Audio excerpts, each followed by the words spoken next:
My wife locked me out of our own apartment because she was on an important call. I walked away instead of fighting. The next day, when the neighbors confronted her in front of everyone, she completely lost it. And that's when I realized I was done. Hey Reddit, my wife decided privacy meant locking me out of our own apartment. Yeah, chain latch and all. I thought it was a one-time lapse. Turns out it wasn't just that. Before I get to how that blew up, let me start from the beginning. My name's Mark. I'm 36, work in IT for a small logistics company, and live in a regular apartment building on the east side. Nothing fancy, but it's quiet and affordable. I've been married to my wife Jenna for 5 years. We used to get along easily, but lately it feels like we share a space, not a life. Thursday started like any other day. I stopped at the grocery store after work for milk, chicken, and some frozen dinners. The sun was setting when I got home, and I was tired, hungry, and just wanted to sit down. I reached our apartment door, balanced the bags, turned the key, and the door stopped an inch open. The chain was latched from the inside. At first, I thought she'd forgotten I was coming home. I knocked lightly. Hey, it's me. Her voice came through the door, calm but cold. I'm on an important call. Can you wait outside a few minutes? I blinked. Wait outside? I've got groceries here. I just need privacy, she said. It won't be long. Privacy. From me. I set the bags down, confused. We've had arguments before, but she'd never locked me out. The hallway light above me buzzed and flickered, the kind of thing you stop noticing until you have to stand under it. The air smelled like someone's dinner, and the building's usual mix of detergent and dust. Through the door, I could hear her voice. Steady, professional, the tone she used when she wanted to sound impressive. Then she laughed softly at something the person said. That laugh stuck with me. I knocked again. Jenna, can I just drop the groceries in the kitchen? I said I'll be done soon, she replied, already irritated. So I waited. 5 minutes passed, then 10. I leaned on the wall, scrolled my phone, tried not to look like a guy literally locked out of his own place. The elevator dinged. A dog barked somewhere. The bag handles cut into my fingers. 15 minutes. The milk was warming up. I set the bags down again and rubbed my neck, staring at the little sliver of light under the door. That's when someone spoke behind me. Everything okay over there? It was the woman from across the hall. Samantha, I think. We'd only talked a few times in passing. She was holding a gym bag, earbuds around her neck. Yeah, I said quickly. Just locked out. My wife's on a call. She raised an eyebrow. Oh, that's different. Want to wait in here? I've got fresh coffee. I hesitated, glancing at my door. Nah, she said it'll be a few minutes. Samantha smiled a little. All right, door's open if you change your mind. She went inside, leaving her door slightly open. Warm light spilled into the hallway, and the smell of coffee drifted out. I hadn't realized how cold and stale the air was where I was standing until then. I turned back to my own door. Still locked. Still her muffled voice on the other side. I sighed. I wasn't angry yet, just unsettled. Waiting outside my own apartment didn't feel like something a married couple should be doing. It felt wrong in a quiet way. 5 more minutes dragged by. The elevator opened again, and a kid with a skateboard stepped out. He saw me, then looked down fast, pretending not to notice. I couldn't blame him. I looked like a lost delivery guy. I knocked once more, harder this time. Jenna, it's been 20 minutes. Her voice came back instantly. I said soon. That tone, it wasn't new. I'd heard it before, just never this loud. The same tone she used when she didn't want to deal with me. When I'd ask if she wanted to eat together or try to talk after work, and she'd say, "Can we not do this right now?" Only this time, there was a locked door between us. I laughed quietly, mostly to myself, picked up the bags again. One had started to tear from the condensation. I thought about leaving everything at the door and walking away, but I didn't. I just kept standing there, watching that faint glow under the door, like it might change something. Then Samantha's door opened again. Still waiting? She asked. Yeah, I said. Guess that call's pretty serious. She nodded. Some people forget life happens outside the phone. Yeah, I said, trying to smile. She gave a small shrug. If you get tired of standing, there's a chair in here. Thanks, I'll manage. She disappeared again, and I was left alone with the buzzing light and my half-warm groceries. 3 more minutes crawled by before the chain finally slid. The door opened and Jenna stood there, calm as ever. Sorry, she said. Call ran long. That was it. No explanation, no apology that sounded like she meant it. Just a flat sorry before she walked off toward the kitchen. Eriching? When I walked in, the apartment felt colder than the hallway. Not because of the temperature, just the vibe. Jenna had already moved to the kitchen, scrolling her phone like nothing happened. The overhead light was too bright, making everything feel harsh. I set the groceries on the counter. The milk was warm, the frozen dinners soft. You could have just texted me to stay downstairs, I said, trying to keep my voice calm. She didn't look up. I told you I needed privacy. By locking me out? She sighed, like I was the one making a scene. Mark, it was a work call. Sensitive stuff. I needed space to think without you walking around or asking me things. I looked at her, trying to process that. You think me being in my own apartment is a distraction? I didn't say that. You kind of did. She finally looked up from her phone, her expression already defensive. You're blowing this out of proportion. It was 15 minutes. 23, I corrected automatically. She rolled her eyes. Oh my God. You timed it? I was standing in the hallway holding chicken and milk. What else was I supposed to do? Jenna dropped her phone onto the counter. You always take everything so personally. I needed a few minutes of peace, and suddenly I'm the villain. I rubbed my hands over my face, trying not to raise my voice. I just don't get how you think that's normal. We live together. You don't get to lock me out. She crossed her arms. You're making it sound worse than it is. It's not like I threw you out. The worst part was she really believed that was a reasonable explanation. I looked around the kitchen. Clean, organized, lifeless. It didn't even feel like home anymore. There was a time when this same space had been our favorite part of the apartment. I remembered the night we moved in. No furniture, just pizza boxes on the floor, and a half-inflated air mattress. We'd eaten cold pizza at midnight and laughed about how grown-up we felt signing our first lease together. Back then, the place had warmth. Now, even the hum of the fridge sounded like it was trying not to make noise. Look, she said, softer now, but still annoyed. I'm sorry if it upset you, but it's not a big deal. Can we not turn this into something? That's what she always said when she wanted to avoid accountability. Can we not turn this into something? Before I could answer, my phone buzzed on the counter. A message preview popped up from the building WhatsApp group. The name flashed, Building Residence. I ignored it at first, but it pinged again. And again. Jenna glanced at it. Probably another notice about trash schedules. Yeah, I said, distracted. But before I could check it, there was a soft knock at the door. Jenna frowned. Who's that? I walked over and opened it. Standing there was Samantha, holding one of the grocery bags I'd apparently left outside. Hey, she said. You forgot this. I blinked, realizing I really had left it behind. Oh, thanks. I didn't even notice. I'd missed one in the hall. She smiled, casual and kind. No problem. Figured you'd want your stuff before someone's kid grabbed it. Before I could respond, Jenna appeared behind me. Her tone shifted instantly. We're fine, thanks, she said, stepping a little too close to me, like she needed to prove something. Samantha nodded slowly, still smiling but polite about it. All right, have a good night. I gave her a quick, awkward smile. Yeah, you too. Thanks again. When I closed the door, I could feel Jenna's eyes on me. You two seem friendly. I turned toward her. She was just bringing me a bag I left outside. Sure, Jenna said flatly, walking back to the counter. You're seriously mad about that? She shrugged. I'm not mad. Just saying, maybe don't give the neighbors a reason to think our marriage is falling apart.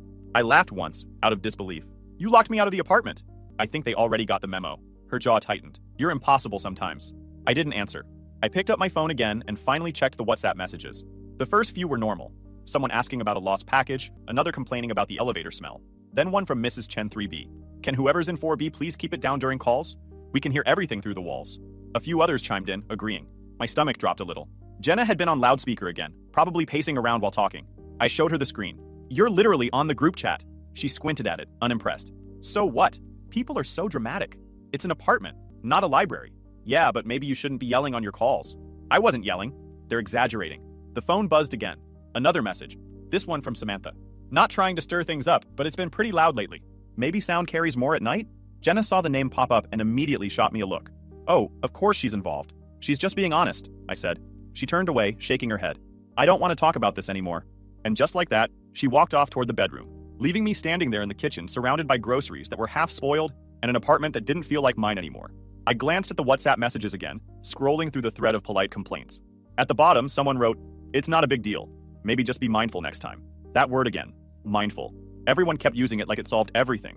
I set the phone down, grabbed the bag Samantha had returned, and put the groceries away in silence. The light still felt too bright, and the air still felt cold. For a long minute, I just stood there, thinking about how something as small as a locked chain could say so much about what was left of a marriage. On that night, the apartment was quiet, except for Jenna typing on her laptop. I sat on the couch, the TV muted, staring at the light from the screen. The group chat notifications hadn't stopped all evening. I'd ignored them while she was in the kitchen, but when she disappeared into the bedroom, I finally opened it again. At first, it was the usual stuff. Someone lost a package, another person asking about parking. Then someone uploaded a short audio clip, only 10 seconds, but I didn't need longer. The voice was muffled, yet I could tell it was Jenna, that clipped, confident tone she used when trying to sound in charge. Then Jenna's name popped up in the chat. This is ridiculous. I was on a professional call. Some people are just too sensitive. A pause. Then another message from her. If there's a problem, talk to management instead of gossiping in a group chat. I closed my eyes. She couldn't help herself. Always had to be right. Mrs. Chen replied calmly, "No one's gossiping. We all work too. Just asking to keep it down after 9 p.m. It's in the lease." Then George from 5C chimed in, "Not trying to start anything, but this isn't the first time. The walls are thin." No one said anything for a while.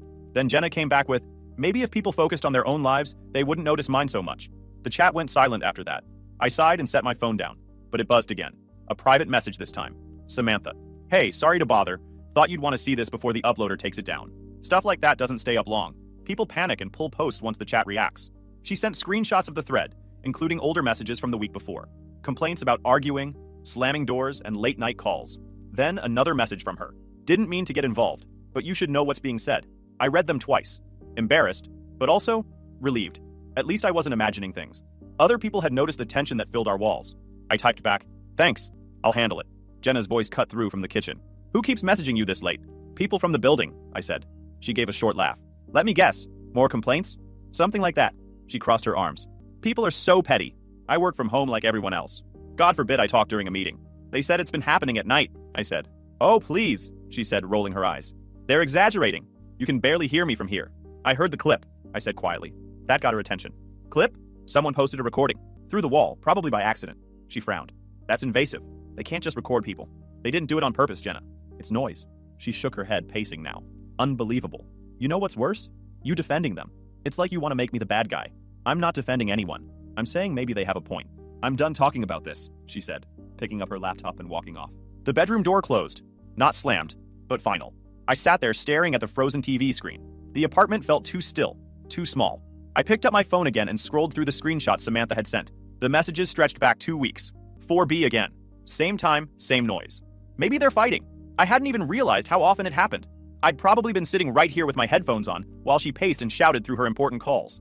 I opened the main chat again. The last message was from the super. Please remember, quiet hours start at 9 p.m. Thanks everyone. Short, polite, but directed straight at us. For a second, I thought about showing Jenna everything, but I knew how it would go. She'd dismiss it, twist it, and we'd fight until midnight. So I didn't. I leaned back into the couch. The fridge hummed. A car passed outside. The only other sound was her voice again, faint through the bedroom wall. Softer this time, but still constant. I scrolled to the private chat with Samantha. Her last message sat there. Simple. Don't let her make you think you're crazy. I stared at it for a long moment before the screen dimmed. The reflection staring back didn't look angry, just tired. Tired of pretending that this was normal.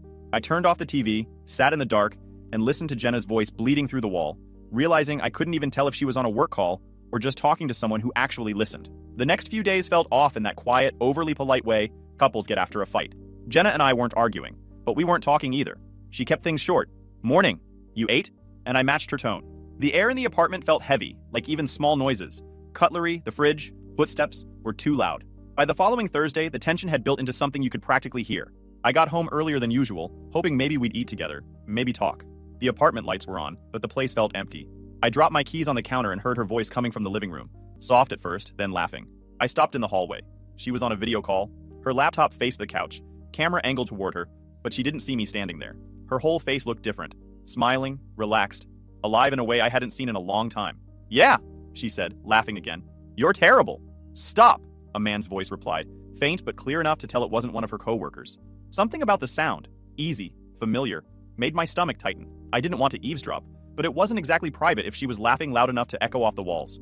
I cleared my throat as I stepped into the room. Her smile vanished instantly. She shut the laptop halfway, hands hovering like she wasn't sure what to do. Hey, she said too quickly. You're home early. Yeah, I said. Who were you talking to? She blinked, too slow to hide her nerves. Just a coworker from the marketing team. We were going over next week's campaign. Sounded fun for a work call. Her jaw tightened. We were done with work stuff. He just stayed on for a minute. Right. I nodded. Didn't realize you two joked like that. Mark, don't start, she said. You always assume the worst. I didn't assume anything. I just walked in. You're twisting this into something it's not. I didn't twist anything, Jenna. I came home. You're the one acting like I caught you doing something. Her voice got sharp. You're paranoid. I can't even have a normal conversation without you reading into it. I don't care about the call, I said, calmer than I felt. I care that I have to walk into my own house like a stranger to figure out what version of you I'm going to get. She stood up, crossing her arms. What's that supposed to mean? It means I don't even know who you are when you're in this mode. Angry, defensive, secretive.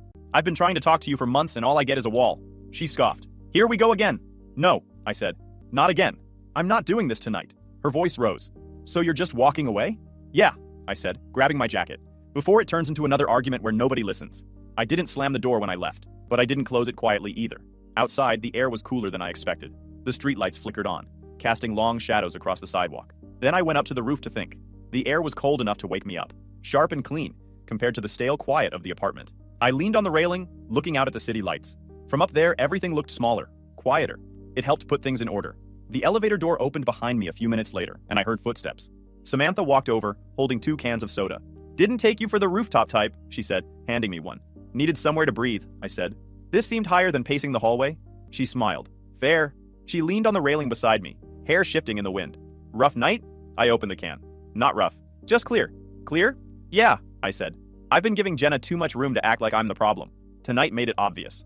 She can laugh with some guy on video, but if I ask who it is, suddenly I'm paranoid. That's not a partnership. That's a performance. Samantha nodded slowly. So, what are you going to do about it? I'm not going to argue anymore, I said. I've been trying to fix something she doesn't even think is broken. I'm done fighting for someone who keeps locking me out, literally or emotionally. She didn't say anything right away, just nodded again, thoughtful. That's solid, she said finally. Most people spend years figuring that out. I shrugged. Took me long enough. I used to think patience was strength. Turns out it just teaches people how much you'll tolerate. True. She took a sip of her drink, studying the skyline. You don't strike me as the type who likes drama anyway. I don't, but I've been living in it. For a while, neither of us spoke. The city hummed beneath us. Car horns, distant sirens, the low buzz of everything continuing without us. I could feel the tension finally leaving my shoulders. Samantha broke the silence. So, what now? I'm leaving tonight, I said simply. Not forever. Just until I decide what I'm actually willing to accept. She turned her head toward me. You serious? Yeah, I said. There's a difference between working on a marriage and letting yourself get disrespected in one. She nodded again, but there was a small smile there. Half respect, half relief. Good for you. I pulled my phone out and opened a hotel app. Scrolled until I found a cheap place a few blocks away. Nothing fancy, just a clean room and some space. I booked it, hit confirm, and slid my phone back into my pocket. That was fast, she said. Decision's been waiting to happen. Just needed a push. She tapped her can against mine. To better decisions then. I smiled a little and tapped back. To better decisions. For the first time in weeks, I felt calm. Not numb, not angry, just steady. Like I'd finally taken my hand off something I wasn't supposed to hold anymore. Then my phone buzzed. Jenna. The name lit up the screen, vibrating in my hand. Samantha glanced over. You gonna answer? I looked at it for a second, then pressed the side button. The screen went dark. No. When someone shows you who they are, you don't argue. You move. Her smile widened a little. That's a good rule. It's the only one that works, I said. We stayed on the roof for a while longer, just watching the lights. She told me about her work, how she freelanced so she wouldn't have to deal with people like her old boss. I told her about the ridiculous IT requests I got at my job, like the guy who once spilled soup on his keyboard and blamed a virus. It was the kind of small, normal conversation that feels like oxygen after months of holding your breath. At some point, I realized how long it had been since I laughed without watching someone's reaction to it. When the wind picked up, Samantha rubbed her arms. You heading to the hotel now? Yeah, I said. Time to go. She nodded. You'll be fine, you know. I know, I said, and I meant it. We took the elevator down together. When we reached the lobby, she stopped at the door. If you ever need a quiet place that's not a rooftop, my door's usually open. Figuratively speaking, she added with a small grin. I smiled. Appreciate it. She gave a small wave and headed toward the mailboxes. I stepped out onto the street. The night was cooler now, steady wind pushing at my jacket. The city noise sounded different, less like chaos, more like background music. I walked a few blocks, checked into the small hotel, and set my bag on the floor. The room was basic. Single bed, old TV, humming mini fridge, but it was silent. I sat on the edge of the bed, pulled out my phone, and texted Jenna one line. Taking some space. I'll talk when there's something worth talking about. I sent it and put the phone down. For a while, I just sat there, listening to nothing but the faint hum of the air conditioner. No voices, no tension, no pretending. Just stillness. And for the first time in a long time, that silence didn't feel empty. It felt earned. The next morning, I checked out of the hotel, grabbed a black coffee, and walked back to the building. I didn't plan to see Jenna. I just wanted to grab my mail. When I got to the lobby, there was a printed sign taped to the wall. Building meeting, noise and conduct concerns. 10 a.m. It was 9:58. I almost kept walking, but the universe apparently has a sense of humor. The lobby was already half full. Mrs. Chen from 3B, a couple from 2A, the college kid from 4C, and Samantha standing near the back with a coffee in hand. The super was at the front, clipboard in one hand, reading off notes. Morning, everyone, he said. We've had a few recurring complaints about late-night disturbances, mostly on the upper floors. I just want to set some basic guidelines so everyone can keep things peaceful. Before anyone else could respond, the elevator doors opened. Jenna stepped out. She looked sharp, hair done, neutral colors, like she was going to a meeting. Her eyes found mine immediately. I could tell she hadn't expected me there. Mark, she said, her voice low. Can we talk upstairs? Later, I said. Let's hear what this is about. Her jaw flexed. This doesn't concern you. Pretty sure it does? The room went quiet, except for the sound of the super clearing his throat. We've had several noise reports from 4B, he said carefully. Late calls, arguments, doors slamming, mostly after 10 p.m. Jenna crossed her arms. That's exaggerated. I work from home. I take calls. Everyone works from home now. Mrs. Chen spoke up, polite but firm. It's not the calls, dear. It's the volume. And sometimes it sounds personal. The couple from 2A nodded. It's woken us up more than once. Jenna let out a short, humorless laugh. So, I can't talk in my own apartment now? I stayed silent, watching her dig herself deeper. The super spoke again. No one's saying that. We're just asking everyone to keep quiet hours in mind. This feels targeted, she snapped. You're all acting like I'm some kind of problem. Samantha stepped forward a little, calm but direct. No one's attacking you. We're all just tired of the noise. That's it. Jenna turned on her. Of course you'd have something to say. The air in the room shifted. Samantha didn't rise to it. She just looked at her evenly. I'm saying what everyone else is thinking. You've been loud, Jenna. It's not personal, it's just reality. Jenna's voice got sharper. Maybe everyone should stop listening through walls. That's when I finally spoke. That's not the issue, Jenna. She turned to me. Then what is it, Mark? You've been silent for days and now you want to play the victim? I met her eyes, calm. The issue is respect. You talk to everyone like they're a problem, including me. This isn't about the walls. It's about how you treat people on the other side of them. She scoffed. Oh, so now you're some kind of saint? No, I said. I just stopped pretending this is normal. She crossed her arms tighter. And what? You think embarrassing me in front of everyone helps? This isn't about embarrassing you, I said. You did that yourself when you started yelling at the neighbors for asking for quiet. I'm just being honest. The super shifted awkwardly. Maybe we should wrap this up. I cut him off, still calm. I'll make it simple. Jenna, I'm taking more time away. Not to punish you, not to make a scene, just because I won't live like this anymore. Her eyes flashed. You're really walking away? I already did, I said. I came back for mail, not permission. A few people glanced at each other, unsure what to do with the tension filling the room. Mrs. Chen broke the silence first. Sometimes distance helps people listen, she said softly. Jenna shot her a glare. Thanks for the wisdom. I didn't flinch. She's right, I said. You don't hear anyone when they're standing next to you. Maybe you will when they stop trying. Jenna took a step closer, her voice lower now. So that's it? You're just done? I'm done with the disrespect, I said. You can either work on it, or you can keep pretending I'm the problem. But I won't stand in the middle of that anymore. For a moment, she didn't speak. Then she let out a quiet, bitter laugh. You think walking away makes you strong? No, I said. But it keeps me sane. That landed hard. The super cleared his throat again, awkwardly shifting his clipboard. All right, folks, let's wrap it up. I think everyone gets the point. Quiet hours start at 9. People began to drift toward the elevators. Jenna stood there, frozen for a moment, then spun on her heel and walked out without saying another word. When the room thinned out, Samantha came over. You handled that better than I would have, she said. I wasn't trying to win, I said. I just don't want to explain myself anymore. That's what winning looks like, she said, smiling faintly. I grabbed my mail from the counter. Bills, a coupon flyer, and an empty envelope marked current resident. Fitting. As I walked outside, the morning sun hit the street, warm and clean. I stood there for a second, feeling the air, the noise, the movement of the city. It felt like everything was still going on, just without the weight I'd been carrying. Samantha walked out a minute later, coffee still in hand. You heading back to the hotel? Maybe, I said. Maybe somewhere better. She smiled. Good. That place looked depressing. I chuckled. Yeah, time for something with better lighting. She nodded. Good for you. I started walking down the sidewalk, the sound of her footsteps fading behind me. For the first time in a long time, I wasn't rushing to fix anything. I was just moving forward. I didn't go back to the hotel. Instead, I found a small furnished studio on the other side of town.